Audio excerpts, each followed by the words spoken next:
Salut les gars, ça va ou quoi? Ouais, petit maillot du Milan là, ça date, caca, tout ça, Ballon d'Or, vous connaissez. Bon, on va parler un peu de Barcelone. En vrai, Barcelone, c'est comme d'hab en fait. Trop fort et trop risqué en même temps. C'est une dinguerie, hein. Parce que là, le match là, je vais faire un paragraphe sur deux joueurs après, mais bon, bref. Je les ai en tête en fait, j'ai du mal à me canaliser. Mais en vrai de vrai, ce qui est choquant dans certains matchs du Barça, des matchs comme ça, c'est que tu te dis qu'ils auraient pu prendre 2, 3, 4 buts à chaque fois. Et ça, c'est pas bon, les gars.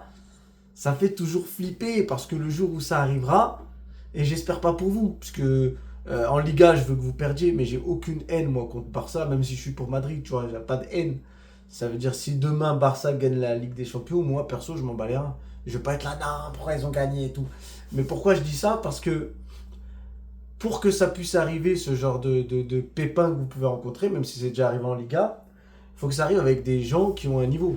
Parce que là, waouh, le niveau de la Liga, oh là là là là là là, quand le gardien là fait sa sortie, que le mec avec une cage vide arrive à tirer à côté, alors qu'il a le temps en plus de se concentrer et de bien frapper, quelle nullité. Et franchement, des fois c'est chaud. Des fois, c'est chaud. Et ça, c'est dû au niveau de la Liga. C'est comme ça. C'est pour ça que je dis c'est très risqué. Parce que demain, tu affrontes, bon, Newcastle, je sais pas. Mais si tu tombes sur, disons que tu, vu le côté où vous êtes euh, sur le tableau de la Ligue des Champions, techniquement, tu vas minimum en demi-finale. Normalement. Parce que franchement, les gars, si vous n'avez pas en demi-finale au moins cette année, vous abusez du bail. À un moment donné, voilà, moi je vais pas faire le mec, ouais, à droite les équipes Ligue Europa, à gauche les Ligues des Champions, même si c'est réel. Je dénigre pas, parce qu'en vrai de vrai, au final, l'an dernier, vous êtes fait éliminer par l'Inter.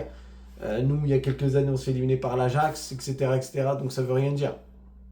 Mais Newcastle, ça peut être très fort et très piégé, ça peut être un piège, mais bon, je pense que ça va passer.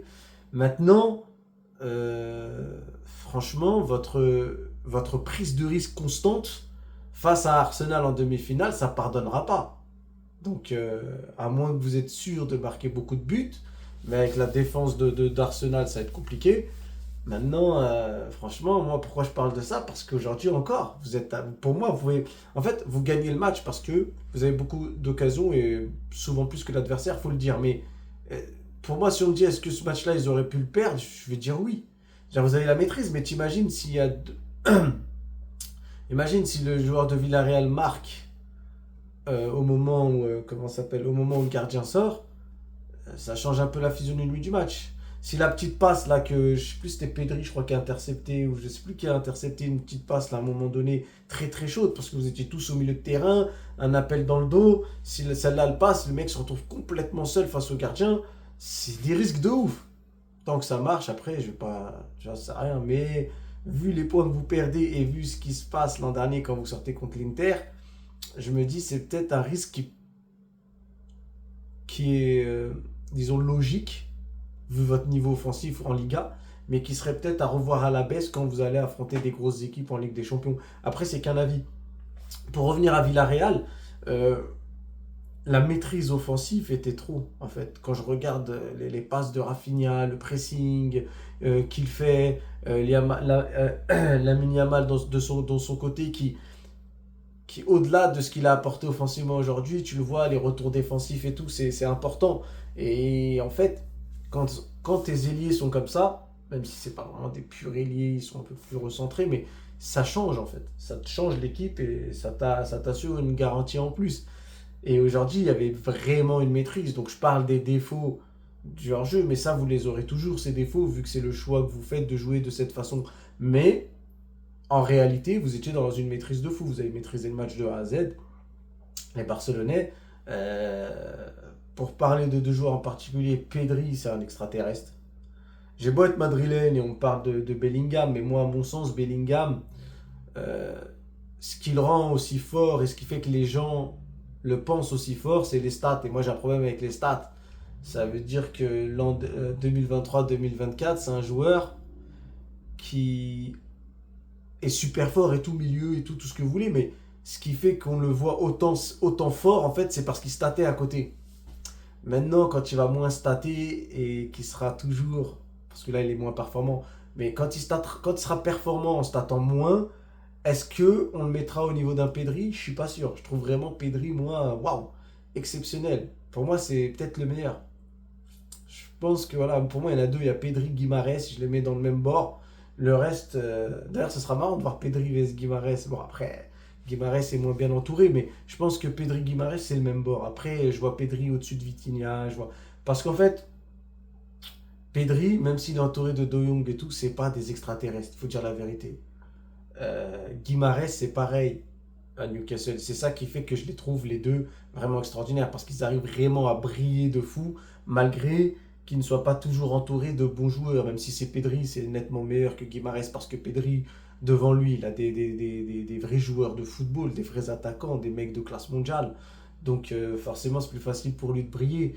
Mais ce que je veux dire, c'est que quand tu es avec De Jong ou autre, t'es pas non plus dans un milieu d'extraterrestre, tu vois ce que je veux dire. Ça veut dire que t'as Pedri, tu vois tout de suite que Pedri à côté de De Jong ou peu importe à côté de qui, de son équipe, tu le vois tout de suite qui sort du lot. Et Guimarães pareil à Newcastle, donc c'est pour ça que je dis que c'est les deux meilleurs. Et Pedri aujourd'hui, c'est trop. Sa conservation de balle, le moment de la passe, toujours au bon moment, le positionnement dans le match, comment il se positionne. C'est-à-dire que c'est un mec, il n'a pas besoin de trop courir parce que il sait, il voit le jeu, donc il sait se positionner même pour récupérer les ballons, c'est exceptionnel. Ça veut dire que moi, quand je vois par exemple Arda Güler qui actuellement est titulaire, titulaire au Real actuellement, mais il peut pas faire la moitié de ce que fait Pedri, et c'est ça qui fait qu'on le critique. Mais Pedri nous a fait un match extraordinaire. Et le deuxième, c'est Lamine Yamal. Lamine Yamal, j'ai toujours dit, moi j'ai mon cousin qui est supporter du Barça, je lui dis toujours que pour moi, il n'est pas encore top 3. Pourquoi? C'est parce que, en fait, juste pour son manque de régularité, il est jeune, donc je ne l'oublie pas quand j'en parle. Donc je pense qu'il pourra être régulier peut-être plus tard, ou qu'il faudra peut-être que le Barça soit un peu plus fort pour que lui soit régulier. Parce que ce Barça-là n'est pas forcément au niveau du Bayern, par exemple. Donc, est-ce qu'ils vont gagner les Ligues des Champions? Est-ce que ça va lui permettre de briller plus? Je ne sais pas. Contrairement à ce qu'il a fait en Espagne, par exemple, où là, on voyait qu'il était vraiment fort avec Williams sur le côté. Mais là, en fait, avec le Barça, ça, le problème, c'est comme le Barça est un peu irrégulier parfois, perd des matchs et n'est pas à un niveau extraordinaire non plus, il faut le dire, et bah, tu as l'impression que lui aussi. Donc il y aura des matchs où il va te faire des dingueries comme aujourd'hui, d'autres matchs où on va le voir un peu moins. Et c'est sur ces matchs-là que je me dis, c'est pas un top. Parce que les tops mondiaux, tu les vois tout le temps. Et c'est voilà, c'est le petit bémol que je mets sur Yamal. Mais aujourd'hui, il n'y a aucun bémol. Aujourd'hui, c'est niveau numéro un mondial. Ce qu'il a fait aujourd'hui, il réussissait ses dribbles, il défendait quand il fallait défendre. Quand il faut frapper, il frappe. Après, il y a du déchet dans son jeu, mais tous ces joueurs-là ont du déchet. À partir du moment où tu décides d'être un joueur qui. Enfin, où tu décides, non, mais où tu as les qualités qui font toi un joueur qui va aller dans les 1 contre 1, qui va dribbler, qui va tenter des choses individuellement, c'est sûr que tu prends le risque de te faire prendre le ballon. Donc ça, j'en parlerai même pas. Mais son niveau aujourd'hui était exceptionnel. Maintenant, moi, ce qui me fait peur pour le Barça, c'est le reste. Ça veut dire que là, voilà. En fait, est-ce que le Barça est capable de faire des remontadas, en fait? Je parle d'un seul match. Je pense pas que c'est faisable face à l'Atlético Madrid, avant que l'Atlético Madrid ne fasse n'importe quoi parce qu'elle allait 4-0. Mais est-ce que le Barça est capable, par exemple, dans un match, s'ils sont menés 1 ou 2-0 face à une équipe qui joue au football, hein, je parle pas de Villarreal, mais euh, c'est là en fait que je veux voir la force réelle de Barcelone. C'est sur ces matchs-là. Aujourd'hui, Villarreal, tu leur mets un but de plus, un deuxième. Alors il y aura toujours ce risque du hors-jeu où tu peux t'en prendre un, mais tu sens très bien que dans le match, si tu accélères à chaque fois, tu peux avoir des occasions et marquer des buts. Donc même si tu as un jeu à risque, tu sais que tu vas être devant. Dans ce match-là, ça se voyait. C'est pour ça que je dis que la Liga est un niveau très faible.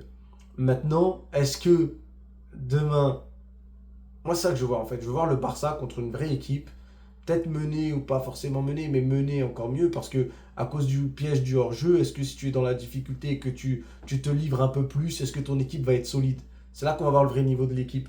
Et voilà, ça moi qui me... Parce que débriefer les matchs de Liga du Barça, c'est compliqué. Parce qu'en fait, ce sera souvent la même chose. Soit ils vont trop se livrer par rapport à leur délire du hors-jeu. Et c'est ça, en vrai, qui leur fait perdre les matchs. Parce qu'il n'y a pas d'autre raison. Parce qu'en vrai de vrai, offensivement, le Barça, quand l'équipe est titulaire, hein, c'est comme pour partout, hein, nous on a des blessés, vous en avez eu aussi, mais quand tu as Yamal, Rafinha, je parle même pas de votre attaquant, parce que ça change souvent et que Lewandowski est un peu en âge, mais quand tu as tes Yamal, Rafinha devant et que Pedri est aussi présent, offensivement, on sait que vous allez avoir des occasions et on sait que vous allez. Ça, c'est justement pour ça que vous prenez le risque du hors-jeu. Donc, c'est pour ça que je me dis que en Liga, il y a 90% de chances que ça passe tout le temps. Après, c'est est-ce que tu vas réussir à marquer plus de buts que l'autre si t'en prends. C'est ça le truc. Donc, c'est pour ça que c'est compliqué de vouloir débriefer le Barça alors que c'est souvent le même match qu'on voit en fait.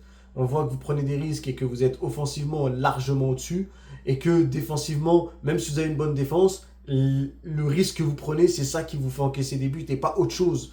Donc à partir de là, euh, je vais pas vous dire que ouais non Villarreal a été très nul ou que vous avez été très fort. Mais c'est vrai qu'il y a deux joueurs qui sortaient du lot, c'est Yamal et Pedri, et je trouve qu'aujourd'hui ça fait la différence. Ça a vraiment fait la différence. Tactiquement, le Barça, maintenant, on sait comment il joue. Donc, revenir sur la tactique, on la connaît, hein, tout pour l'offensif et on essaye le piège du hors-jeu. Donc, maintenant, ça se voit depuis un peu plus d'un an, là, voire deux presque. Donc, en vrai, là, on s'attend plus à trop de surprises tactiques. Mais j'espère en voir quand vous tomberez contre une grosse équipe ou que vous serez dans la difficulté, par exemple. C'est là qu'on peut mieux juger le niveau des joueurs parce que ta défense joue souvent le piège du hors-jeu, mais en vrai de vrai, quand tu les vois dans les 1 contre 1 et tout, bah déjà ils ont souvent du retard vu qu'ils se sont fait avoir leur propre jeu et du coup bah, c'est plus compliqué de juger le niveau intrinsèque de chacun. Même si Koundé revient bien, etc. On verra, on verra. C'est pour ça que là, moi je parle uniquement tactiquement, on sait comment vous jouez. Il n'y a pas mille analyses à faire.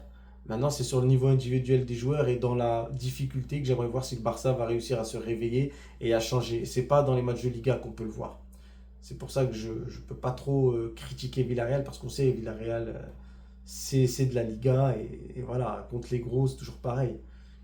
Donc voilà, ça que je voulais dire. Donc les gars, bonne journée, bonne soirée, comme vous voulez. Prenez soin de vous. Bye.